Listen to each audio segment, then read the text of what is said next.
Bismillahirrahmanirrahim. Assalamualaikum warahmatullahi wabarakatuh. Apa kabar sahabat magang motivator gelombang 9? Tetap semangat dan terus belajar.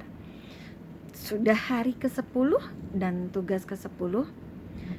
Kali ini kita akan membahas tentang bagan kurikulum Bimba AIUEO. Membuat dan mengupload video jawaban atas pertanyaan tema kurikulum baca. Jawablah pertanyaan mengenai cara membaca bagan kurikulum Bimba AIUEO berikut ini. Yang pertama, apa arti dari tanda panah yang terdapat pada bagan kurikulum Bimba? Nah, contohnya ini tanda panah. Nah, tanda panah ini sering kita lihat nanti di bagan kurikulum. Tanda panah ini menandakan alur dari bagan. Pertanyaan kedua, apa arti garis tebal yang terdapat pada bagan kurikulum Bimba AIUEO? Nah, ini dia contohnya. Nah, garis tebal ini menandakan syarat. Syarat ini wajib dipenuhi, wajib terpenuhi. Yang ketiga, apa arti tanda seru yang terdapat pada bagan kurikulum Bimba AIUEO? Contohnya seperti ini. Tanda seru ini hati-hati, pastikan kita sudah memenuhi syarat dan tujuannya. Yang keempat, jelaskan bagaimana cara membaca bagan kurikulum Bimba AIUEO. Nah, tadi kita sudah mengetahui ini adalah alur, tanda panah, garis tebal syarat. Nah, ini tanda seru. Dan untuk cara membacanya, yang pertama yaitu syarat. Kita harus mengetahui syarat. Syarat harus terpenuhi, yaitu gambarnya garis tebal.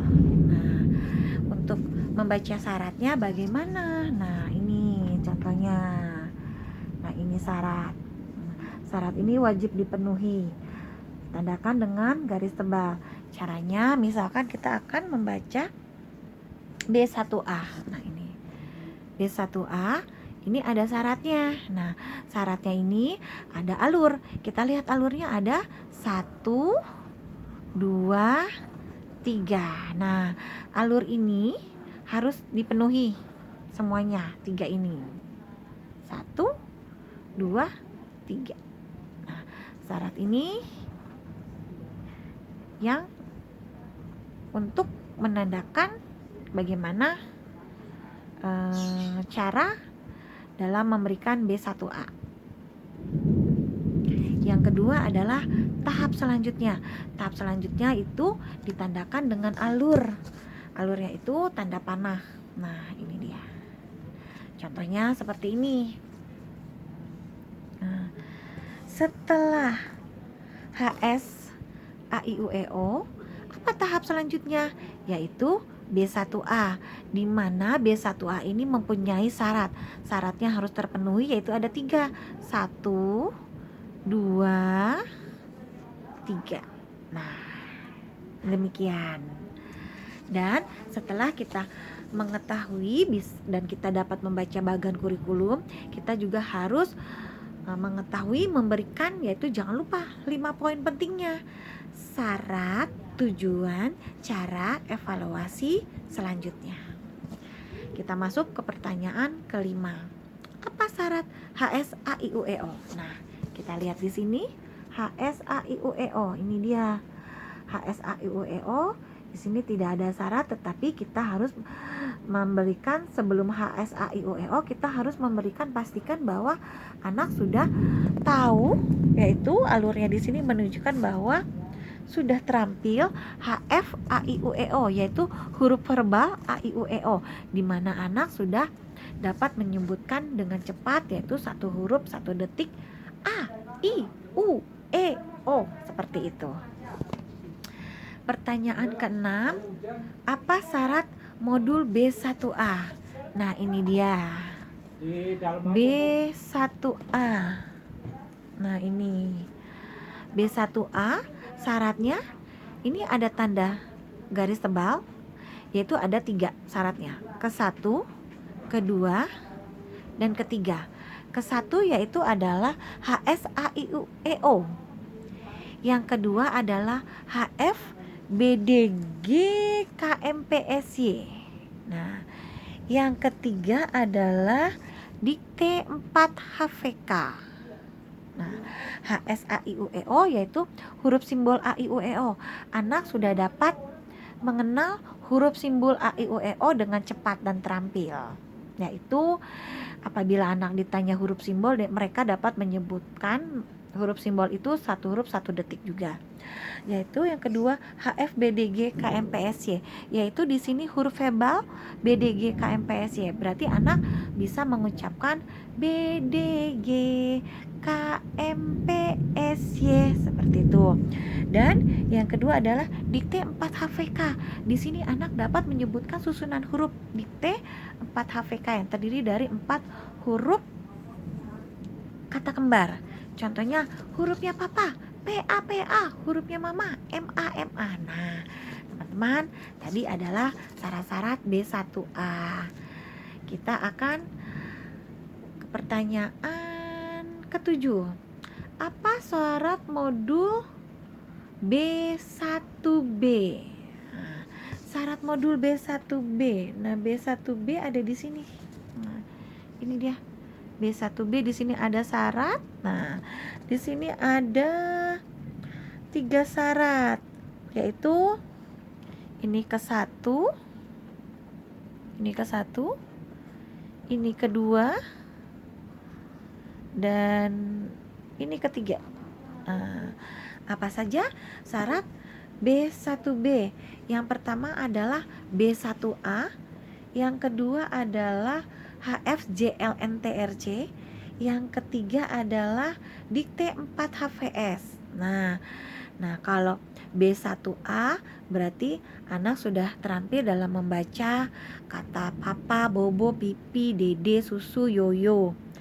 Dan yang HF JLNTRC yaitu huruf verbal JLNTRC. Anak sudah terampil dalam menyebutkan JLN TRC seperti itu. Yang ketiga adalah dikte 4 HVS. Di sini anak dapat menyebutkan susunan 4 huruf kata sederhana. Contohnya topi, roti, keju. Nah, tadi ada 3 syarat untuk B1B. Kita akan berlanjut ke pertanyaan ke-8. Apa syarat D4 HVS?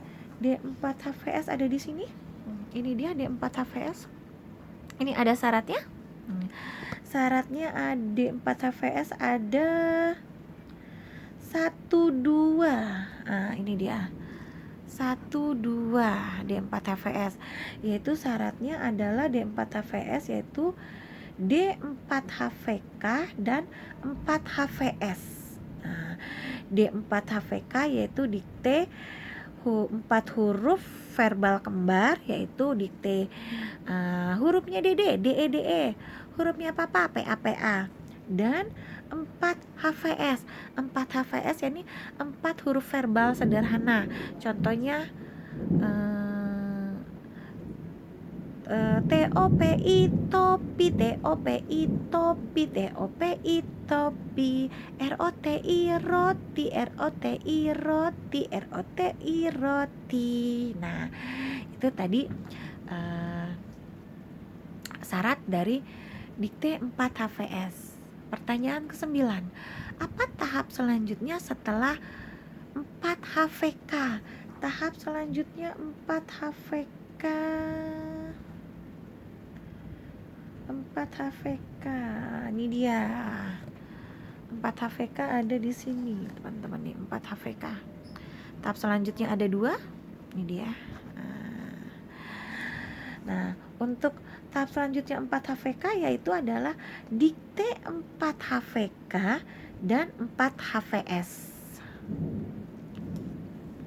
Untuk pertanyaan ke-10. Apa tahap selanjutnya setelah B1A? Untuk tahap selanjutnya B1A, ini dia B1A-nya. B1A-nya. Nah, ini tahap selanjutnya ke sini, yaitu B1B. Tetapi dalam memberikan B1B juga ada syaratnya harus terpenuhi, dan di sini ada 3. Nah, sebelum kita memberikan B1B, yaitu ada syarat yang harus dipenuhi adalah B1A, HFJLNTRC, dan dikte 4 HVS. Untuk pertanyaan ke-11, apa tahap selanjutnya setelah B1E? Tahap selanjutnya B1E. Nah, ini dia B1E. Nah, ini dia B1E. Di sini ada 1, 2. Nah, B1E ini tahap selanjutnya adalah B1F, B4, dan kita juga bisa memberikan B3, tetapi juga ada syarat-syaratnya. Ini ada syarat-syaratnya. Pertanyaan ke-12, apa tahap selanjutnya setelah B4? Setelah B4 tahap selanjutnya, ini dia B4. Nah, ini dia B4. Tahap selanjutnya adalah B5 di sini. Nah, di sini juga ada syarat yang harus terpenuhi di B5, yaitu syaratnya ada B4, ada B3, dan B1F. Kita ke pertanyaan selanjutnya. Oh, ternyata sudah selesai teman-teman. 12 pertanyaan, yaitu tadi tahap selanjutnya B4. Nah, teman-teman, sekian pembahasan kita untuk membaca bagan kurikulum. Teman-teman jangan lupa untuk selalu ingat alur, yaitu tanda panah, garis tebal, yaitu syarat, tanda seru, hati-hati. Setelah kita mengetahui ini, kita harus mengetahui cara membacanya, yaitu dengan syarat dan tahap selanjutnya. Dan jangan lupa, setelah kita belajar kurikulum, bagan kurikulum, kita harus mengetahui 5 poin pentingnya, yaitu jangan lupa 5 poin penting ini: syarat, tujuan, cara, evaluasi selanjutnya. Teman-teman, sekian pembahasan kita tentang bagan kurikulum. Mudah-mudahan materi tugas ke-10 ini bermanfaat terus bagi saya, bagi teman-teman semuanya. Salam Bimba, tetap semangat dan terus belajar. Assalamualaikum warahmatullahi wabarakatuh. Dadah.